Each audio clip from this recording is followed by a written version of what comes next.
मंच पर विराजमान ज्ञान और अनुभव में श्रेष्ठ दर्जन विद्यार्थी, मीडिया पर्सन, संकाय सदस्य, वरिष्ठ जन और आप सब, जैसा कि DSW कह रहे थे, मुझे भी बड़ी प्रसन्नता हो रही है जब इस हॉल को पूरा भरे हुए देखा। इधर से मित्रों, कार्यक्रम तय हुआ करीब 11 बजे।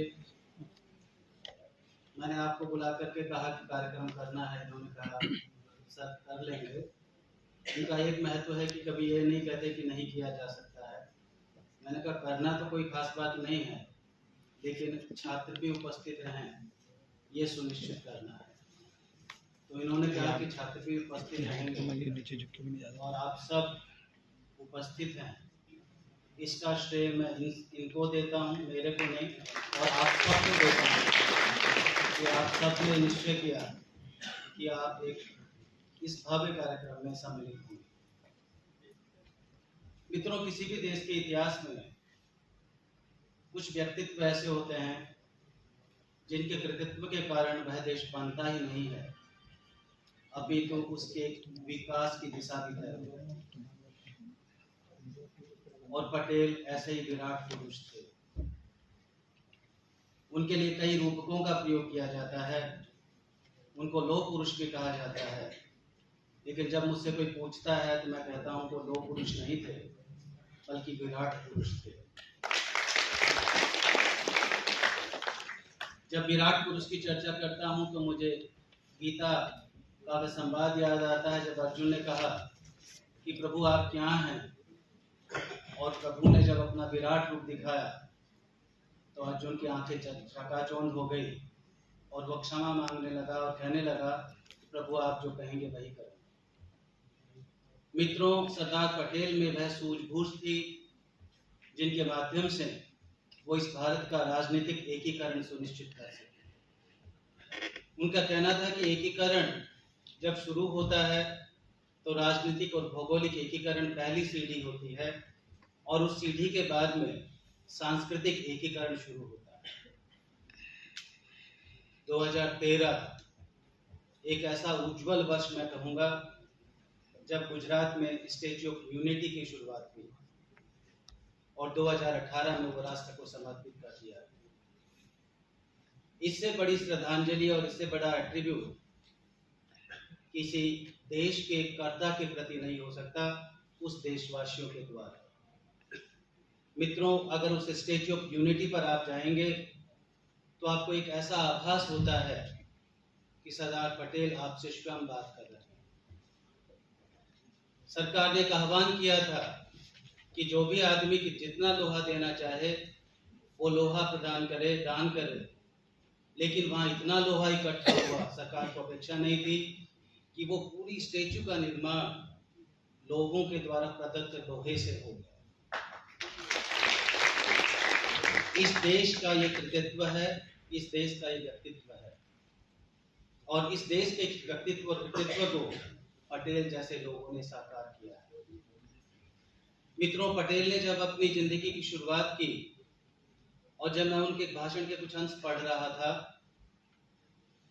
उनका स्पष्ट कहना था कि भारत एक भौगोलिक मानचित्र नहीं है, अपितु ये आध्यात्मिक और सांस्कृतिक एंटिटी है, और इस आध्यात्मिक और सांस्कृतिक एंटिटी को हमें एक करना होगा।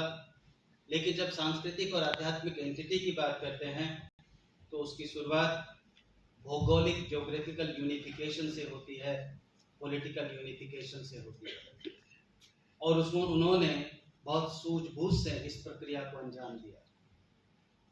मित्रों, 562 रियासतों की बात की गई, लेकिन जो वर्तमान राजस्थान आप देखते हैं उसका स्वरूप भी वह नहीं होता अगर सरदार पटेल नहीं होते।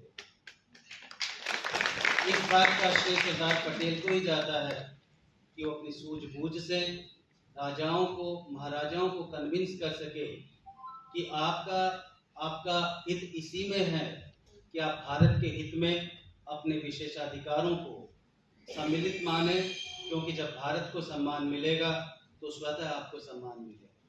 मित्रों, जिन लोगों के पास पृथ्वी पर जैसे प्रिविलेजेस जैसे अधिकार हों और उनको इस बात के लिए सहमत किया जाए कि हम एकीकरण स्वीकार करते हैं, ये असंभव नहीं तो दुष्कर कार्य अवश्य था, और इस दुष्कर कार्य को सरदार पटेल जैसे आदमी ने साकार कर दिया।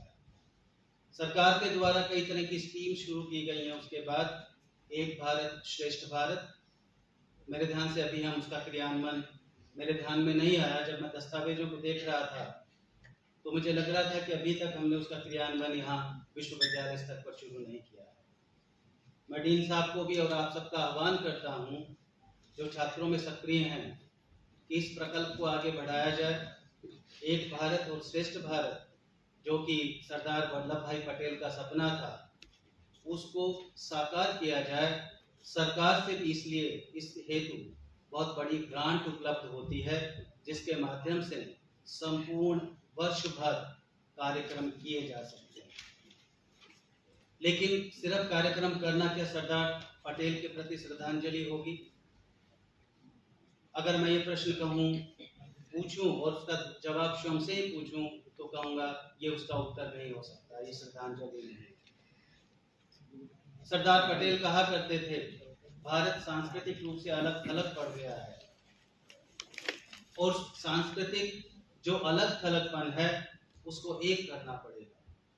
और इसके लिए उन्होंने अपनी जिंदगी भर वो इसी के लिए प्रयास करते रहे, चाहे वो प्रधानमंत्री रहे हों, चाहे गृह मंत्री रहे हों, और उसके पहले का उनका समय रहा।